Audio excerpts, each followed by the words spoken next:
Hello everyone, and welcome to eReinsure's Quick Start training video. Today we're going to cover how to get logged in to your eReinsure account and create a submission that takes a risk through the entire negotiation process until it's bound. We'll also briefly mention some additional tools within the software that should aid you in your fact placements. The eReinsure engagement platform is all web-based, so just open a browser window and go to www.ereinsure.com. And this is the page you're going to land on. Just click the orange login button in the upper right and you will be taken to the login screen. If you've forgotten your login information, just click on the Forgot Your Password link and follow the instructions or call our support team. They'll be happy to help you out. Otherwise, just enter your username and your password and click Login.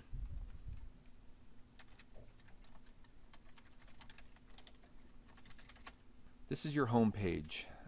We also call it My Desk. You'll see Welcome and your name towards the top of the page. The menu bar along the top of the page will show a few tools you will be able to use, like My Filing Cabinet, My Views. And in the main body of the page there are a couple of sections with blue headers, quotes to review, endorsements, messages to review, and my submissions. These will all be blank if this is your first time logging in.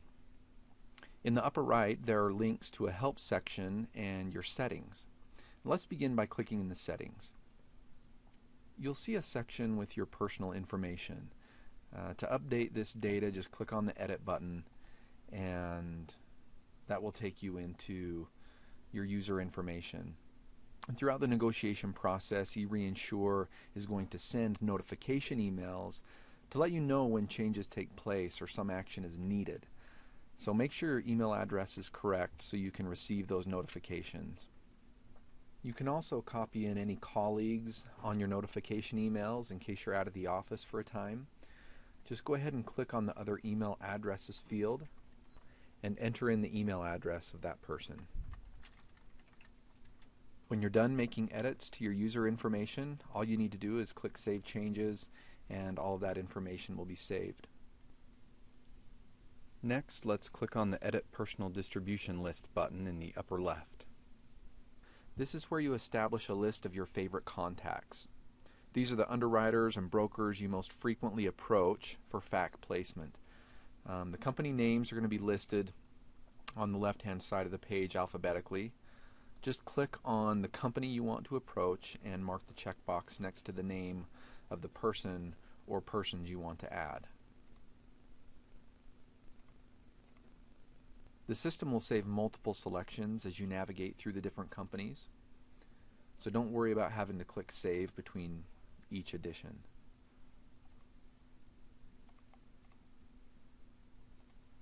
Alternatively, you can search by the underwriter name in the search field in the upper right hand corner.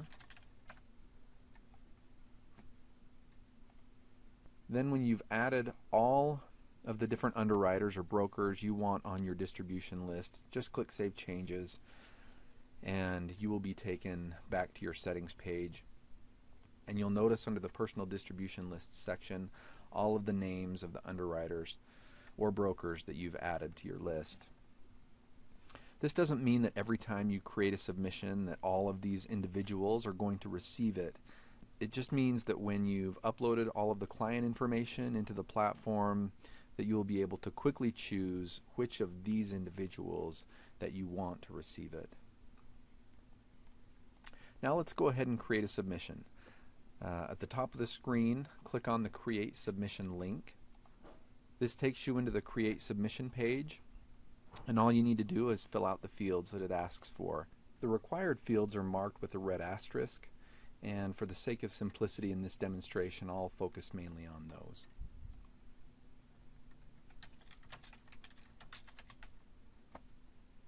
So I've entered the named insured, and you can enter the policy number. If you don't know the policy number at this point, you'll be able to enter it later on in the request to bind step.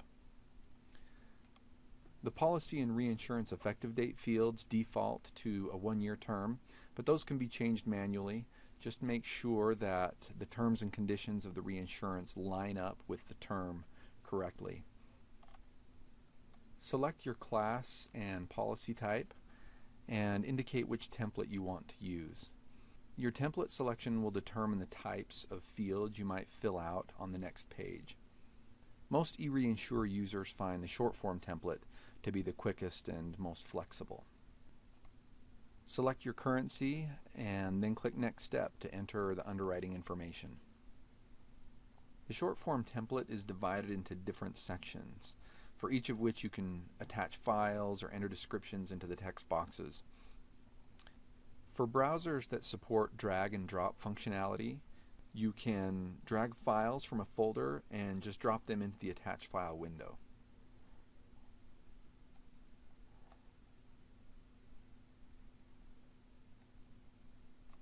There isn't a limit to the number or the type or the size of attachments. So I'll go ahead and click Upload Files, and once all of the pertinent attachments and descriptions have been added, we can just scroll down to the bottom and click Next Step. On step 3, we enter the numbers for the coverage requested. Go ahead and put a date by which you need a quote. The policy information section concerns the original policy, not just the reinsurance. So enter the 100% figure of the policy limit, your own company's share of the original policy, and any underlying limit or self-insured retention. Then we can fill out the reinsurance request itself. There are very few required fields on this page. In case you've already communicated this information via attachment, go ahead and input the coverage requested and the layer limit. In our example here, I'll ask for 100% part of 50 million. Attaching at 50 million. If you wish, you can fill out the proposed layer premium field to give them a ballpark of what you're looking for, or just leave it blank. There's a gross and a net radio button, and by clicking on gross, you can open up the ceding commission field. I'll just go ahead and put 20% in here. And then the one required field that we do have on this page is basis of acceptance. Feel free to attach your terms and conditions or copy them from wherever they reside and paste them into the text box field. Your company may choose to use our library feature, in which case you can click on the Get From Library link and choose from the clauses and the documents that are listed here.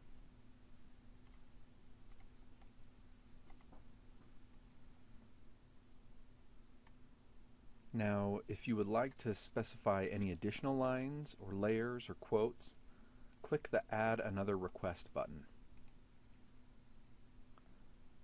This is going to display an additional fresh set of request fields, just like the ones you filled out. Use the request name field to differentiate this request from the first one. I'll go ahead and put 50 excess of 100. Then enter the coverage requested and the layer limit, and the attaching point just as before.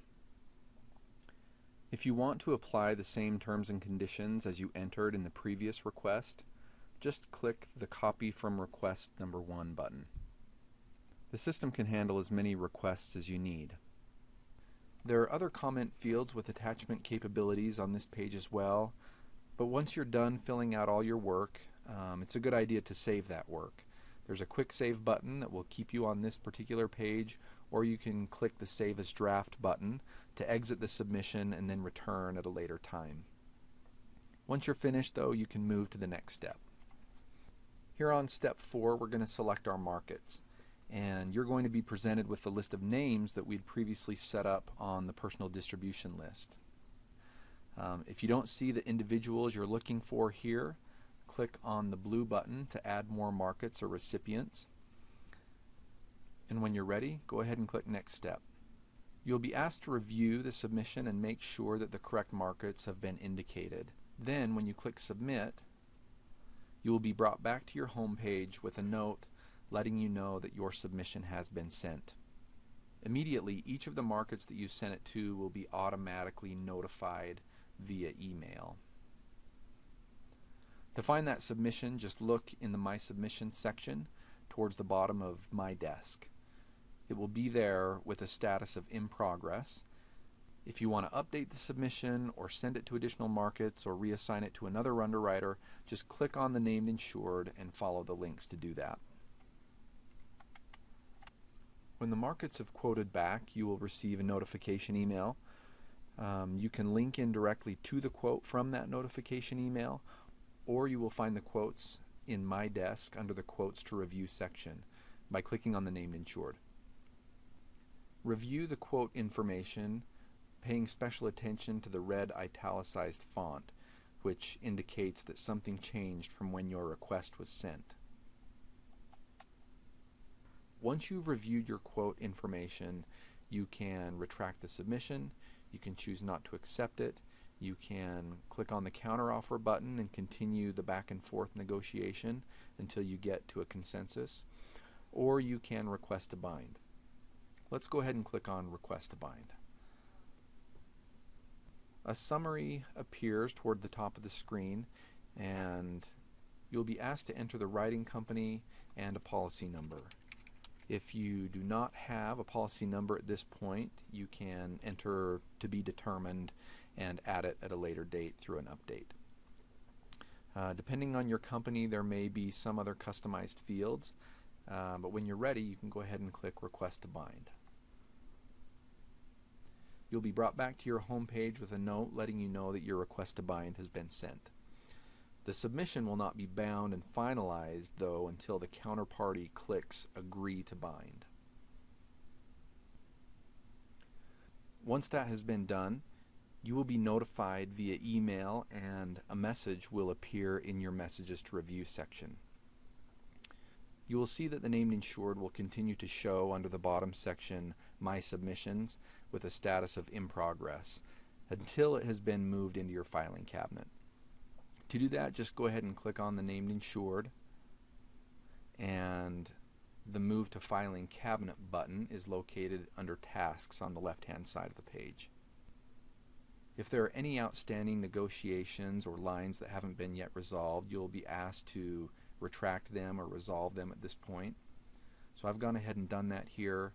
I'll click Submit, and at that point the submission is moved into my filing cabinet and my home page is clean again. In order to look up my submission, I can click on the search field in the upper right hand corner and type the named insured in or the policy number, or I can click on My Filing Cabinet, and that will take me into an archive of everything that I've done historically on the platform, whether it's been bound or whether it hasn't been bound.